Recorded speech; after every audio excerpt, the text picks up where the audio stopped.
Assalamualaikum warahmatullahi wabarakatuh. Halo semuanya.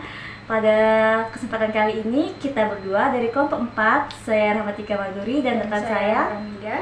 Nah, di sini kita akan membahas tentang materi pendidikan karakter dalam keluarga. Melalui presentasi kita pada kali ini, semoga teman-teman dapat mengetahui gambaran yang jelas tentang poin-poin yang akan kita bahas nantinya. Yuk, tanpa berlama-lama, mari kita simak videonya. Di sini saya akan membahas materi pertama dalam diskusi kami tentang pendidikan karakter dalam keluarga. Di latar belakang, pendidikan karakter itu merupakan sebuah hal yang penting karena menjadi sebuah fondasi utama dalam membentuk kepribadian seorang anak. Keluarga menjadi lingkungan utama bagi seorang anak. Dia belajar nilai moral, sosial, religius sebelum nantinya mereka itu masuk ke dunia sekolah formal atau lingkungan masyarakat. Namun di tantangan di era digital saat ini, pengaruh teknologi, perubahan, budaya, serta kurangnya perhatian orang tua itu menjadi sebuah penghambat dalam pembentukan kepribadian seorang anak. Orang tua dalam keluarga dan lingkungan sosial adalah sumber utama bagi seorang anak. Tanggung jawab orang tua dalam memperbaiki pendidikan karakter anak itu dimulai dari anak usia dini, di mana orang tua itu bisa memberikan dorongan-dorongan yang positif serta menyediakan permainan yang sesuai dengan usia anak. Pendidikan karakter adalah cara yang dilakukan oleh orang tua secara teratur dalam membantu seorang anak itu memahami nilai-nilai perilaku kemanusiaan yang berkaitan dengan Tuhan Yang Maha Esa, lalu diri sendiri, serta orang lain dan lingkungannya nanti. Ada beberapa dasar dalam pendidikan karakter, antara lain seperti percaya kepada Tuhan Yang Maha Esa, konsisten dan teguh dalam pendirian, lalu kesetiaan, serta kepatuhan. Nah, nilai-nilai inilah yang menjadi fondasi bagi pembentukan kepribadian atau karakter yang kuat pada anak. Orang tua dalam keluarga itu berperan dalam membentuk pendidikan karakter anak, di mana keluarga itu harus terus-menerus mengawasi kemajuan kepribadian anak. Pengawasan yang berkelanjutan adalah salah satu bentuk penerapan pengembangan karakter yang penting dilakukan dalam keluarga.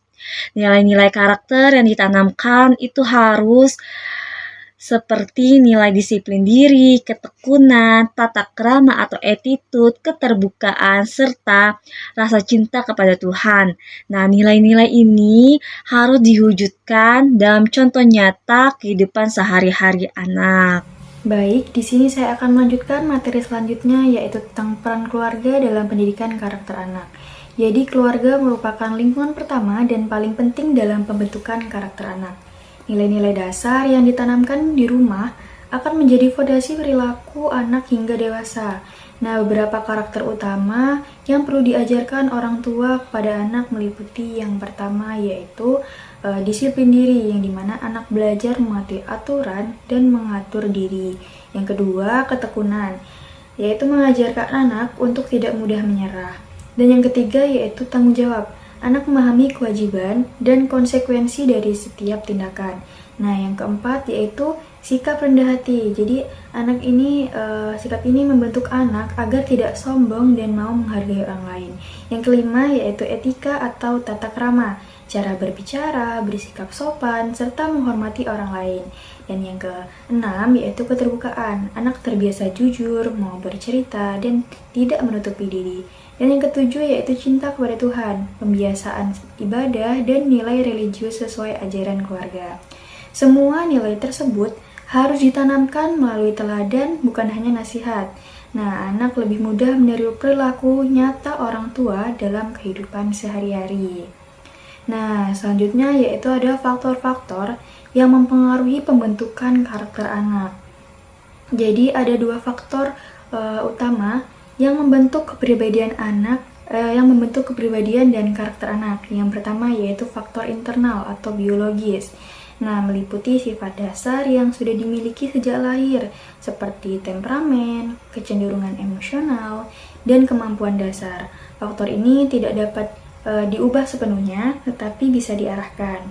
Nah, dan juga ada faktor eksternal, yang dimana faktor ini seperti faktor lingkungan, yaitu sangat besar pengaruhnya terhadap pembentukan karakter, karena yang pertama keluarga, jadi pola asuh, komunikasi, keteladanan, dan orang tua. Kalau di sekolah seperti pembiasaan, aturan, interaksi, dan guru dan temannya. Masyarakat juga seperti lingkungan sosial, budaya, dan nilai-nilai yang berkembang. Nah, faktor eksternal biasanya lebih dominan karena anak banyak belajar dari pengalaman dan interaksi sehari-hari. Dan yang ketiga itu ada faktor pendukung dan penghambat pendidikan karakter. Nah, jadi yang pertama itu ada faktor pendukung, yang dimana pembentukan karakter anak dapat berjalan optimal jika terdapat hal-hal berikut. Yang pertama yaitu pembiasaan positif, seperti rutinitas baik seperti berdoa, membantu, menjaga kebersihan, dan mengucapkan kata-kata yang sopan. Ada juga lingkungan yang baik, seperti suasana rumah yang harmonis, sekolah yang mendukung, serta pergaulan yang sehat. Dan juga ada kesadaran orang tua nih. Orang tua memahami pentingnya karakter dan aktif membimbing. Nah, selanjutnya itu ada faktor penghambat. Nah, sebaliknya dari faktor pendukung tadi, pembentukan karakter akan terhambat jika kurangnya perhatian orang tua, seperti anak kurang bimbingan dan kasih sayang. Terus ada juga lingkungan yang buruk, seperti pergaulan negatif, konflik keluarga, atau lingkungan yang tidak mendukung moral. Dan juga lemahnya pendidikan agama, seperti nilai-nilai spiritual dan moral tidak ditanamkan sejak dini. Minimnya teladan positif, anak menjadi kebingungan karena tidak melihat contoh nyata yang baik. Itulah presentasi dari kami kelompok 4. Semoga apa yang kami sampaikan dapat teman-teman pahami dan bermanfaat bagi teman-teman. Kami kelompok 4 pamit undur diri. Wassalamualaikum warahmatullahi wabarakatuh.